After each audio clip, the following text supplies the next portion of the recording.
Assalamualaikum warahmatullahi wabarakatuh. Saya Asep Saipullah dari Prodi Teknik Geologi ITB. Akan menyampaikan kuliah GL 5242 Eksplorasi Gunung Api dan Geotermal. Topik 3, penginderaan jauh radar untuk eksplorasi vulkanik.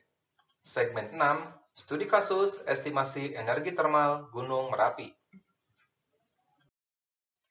Pada segmen kali ini akan diuraikan mengenai studi kasus estimasi dry rock equivalent berdasarkan kuantifikasi produk vulkanik Gunung Merapi menggunakan citra SAR. Citra hambulan balik secara temporal sejak tahun 1992 sampai dengan 2006 ditunjukkan pada halaman ini. Citra yang digunakan berasal dari satelit JERS-1 dan radar satuan dengan orbit dari utara ke selatan atau descending. 3 citra dengan akuisisi tahun 2006 digunakan untuk mendeteksi produk letusan yang terjadi pada tahun 2006. Berikut ditunjukkan Gunung Merapi dengan citra hambulan balik SAR yang digunakan untuk mendeteksi produk vulkanik.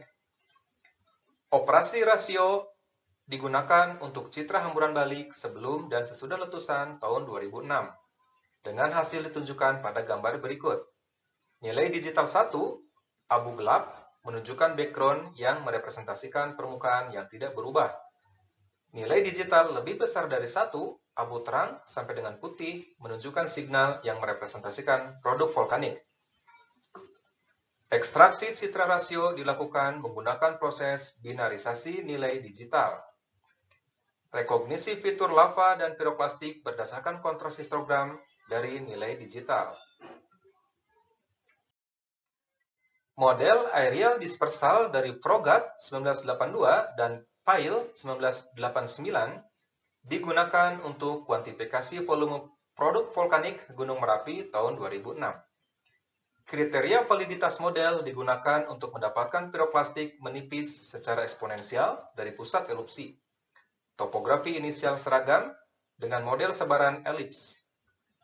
Distribusi model elips digunakan untuk menghitung luas dari penyebaran produk vulkanik. Model elips digunakan mengingat distribusi tidak konsentris dengan dua sumbu elips yang berbeda.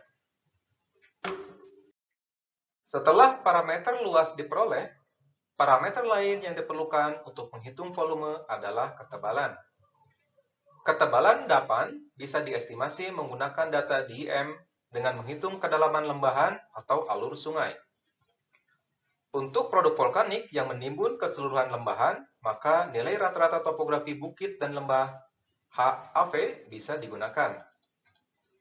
Untuk estimasi produk vulkanik yang melebihi batas kedalaman lembah, bisa diestimasi berdasarkan topografi maksimal Hmax di area tersebut. Penentuan ketebalan berdasarkan DEM ini harus disesuaikan dengan area sebaran vulkanik produknya, sehingga bisa diketahui apakah menimbun keseluruhan lembah atau tidak. Pembuatan penampang topografi akan membantu secara visual untuk memperkirakan ketebalan endapan. Berikut hasil kalkulasi volume berdasarkan hasil pengukuran lapangan sebagai perbandingan dengan hasil pemodelan nanti. Berikut kalkulasi volume piroklastik dengan model elipsoid. Area penyebaran produk vulkanik digabungkan dengan DEM akan mempermudah dalam proses estimasi ketebalan. Batas area penyebaran produk vulkanik sebagai dasar dalam penghitungan model luas penyebaran baik sirkular maupun elipsoidal. Hasil pemodelan menunjukkan volume elips untuk produk vulkanik sebanyak 11,03 km kubik dan hasil pengukuran lapangan sebesar 8,6 km kubik. Perbedaan ini cukup logis mengingat perhitungan volume di lapangan hanya pada lembah dan sungai saja. Sedangkan penghitungan volume dari citra berbasis area sehingga volume akan lebih banyak. Berikut ditunjukkan kalkulasi estimasi dry rock equivalent berdasarkan volume piroklastik dan lava. Perhitungan dry rock equivalent menunjukkan volume sebesar 9,5 km kubik. Maka volume reservoir magma untuk gunung api komposit bisa berkisar antara 2 sampai dengan 10 kali lebih besar. Demikian kuliah GL 5242 Eksplorasi Gunung Api dan Geotermal. Kita akan bertemu pada segmen video selanjutnya. Terima kasih.